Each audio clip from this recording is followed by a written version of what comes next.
The desire to stay connected with your friends and family is, I think, a relatively universal thing across the world.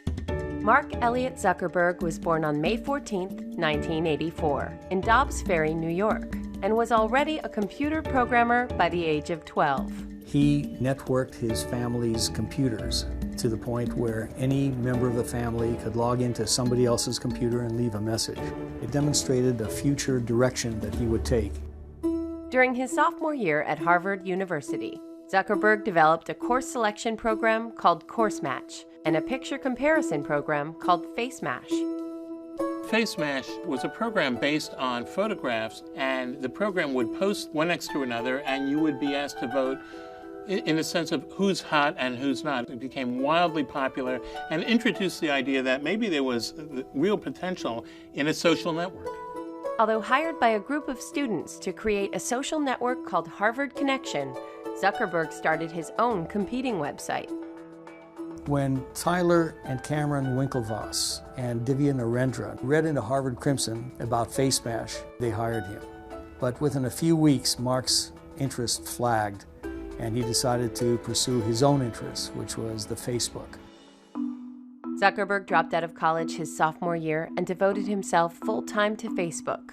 By the end of 2004, Facebook had 1 million users. A lot of what we know about Mark's character is that he does like to have this great control. He's very confident in what he sees happening. He's very confident in what he's created. And I think you see that in the way Facebook operates even to today.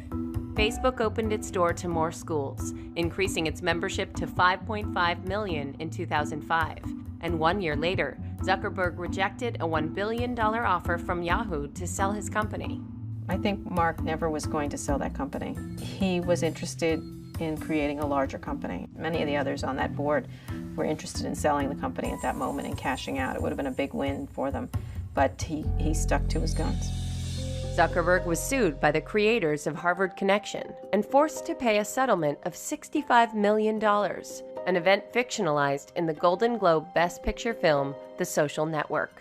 The Winklevoss brothers apparently felt that Mark had stolen their idea.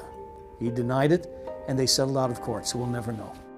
In 2010, Time magazine named Zuckerberg Person of the Year, and on May 18, 2012, Facebook entered the stock market as the biggest tech IPO in history, but failed to live up to expectations. This was a company that was on the hottest ride going. When it hit the stock market, though, reality does sink in and everybody looks at the numbers. Now they have to get down to the business of building a business.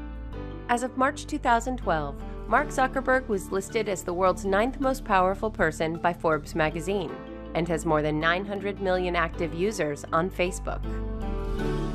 Facebook has become the way we socialize today, and as a result, it has become a motherlode of information that every advertiser in the universe would like to have access to.